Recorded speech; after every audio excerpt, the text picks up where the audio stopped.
Bharat CG Solanki સેવા ઉદ્યાન કોસિન્દ્રા ખાતે રાજપૂત સમાજનો 23મો સમૂહ લગ્ન મહોત્સવ યોજાયો, જેમાં 26 દીકરા દીકરીઓ સમૂહ લગ્નમાં એકતા અને પરંપરાનું જીવંત ઉદાહરણ બનશે।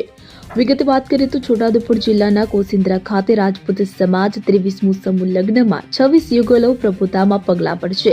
સમાજના વડીલો અને યુવા સંગઠનના પ્રયત્નોથી રાજપૂત સમાજની વાડી કોસિન્દ્રા મુકામે યોજાયો હતો અને આ મહાયજ્ઞમાં રાજપૂત સમાજ બાદ માન્યતાઓને છોડી સમયની માંગ મુજબ સમજ કેળવી રહ્યો છે। સમાજ માટે ઐતિહાસિક માન્યતા ધરાવે છે। આજે 26 યુગલોના સમૂહ લગ્નનો એક વિશાળ કાર્યક્રમ યોજવામાં આવી રહ્યો છે। સમૂહ લગ્ન રાજપૂત સમાજના અદ્ભુત એકતા અને પરંપરાનું જીવંત ઉદાહરણ બનશે। સમૂહ લગ્નનું આયોજન રાજપૂત સમાજના મુખ્ય આગેવાનો, સમાજના પુરુષો અને પરંપરાવાદીઓ દ્વારા કરવામાં આવ્યું છે।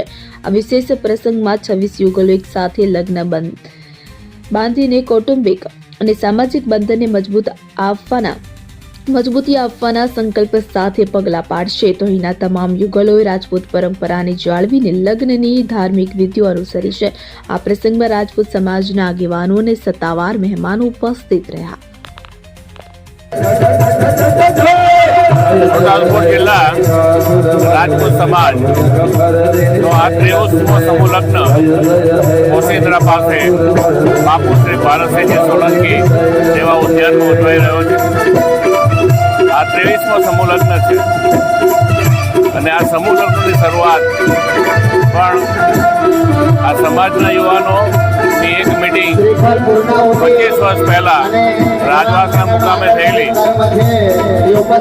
ત્યારે હું પણ 45 વર્ષ કે 46 વર્ષની ઉંમરનો હતો અને ત્યારે સમાજના યુવાનોએ ભેગા થઈ અને સંકલ્પ કરેલો કે આપણે સામાજિક એકતા કેળવીએ, સમાજમાં જે ખોટા ખર્ચ છે એમાંથી સમાજને બચાવીએ અને એના માટે એકત્રિત થઈ અને કોઈ સારું કામ શરૂ કરીએ।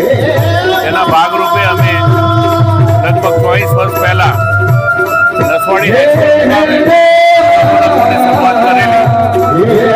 એક પેઢી ઉપરાંતનો સમય વીતી ગયો છે, તેમ છતાં સામાજિક એકતા વર્ષો વર્ષ વધતી ગઈ, સામાજિક ઉન્નતિ પણ વધતી ગઈ અને યુવાનોના પ્રયત્નોથી સમાજમાં ચાલતા મોટા ખર્ચાઓ માટેની જે સમજ છે એ સમાજમાં ઊભી થઈ અને એના ભાગરૂપે ઉત્તરોત્તર સમૂહ લગ્નમાં ભાગ લેનાર જોડાઓની સંખ્યા વધતી ગઈ।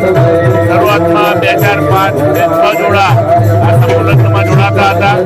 આજે સામાજિક જાગૃતિ આવી છે, એકતા વધી છે, સાચી સમજ કેળવાઈ છે અને સમાજમાં આ વર્ષે જેમ 26 જોડા છે એમ હવે હમણાંના વર્ષોમાં 25-30 જોડા લગ્ન ગ્રંથિથી જોડાય છે। આનાથી સમાજ આખો એકત્ર થાય છે, સમાજની એકતા વધે છે અને સામાજિક અને આર્થિક ઉન્નતિ પણ સમાજની થાય છે। અસ્તુ ભારત માતા કી જય।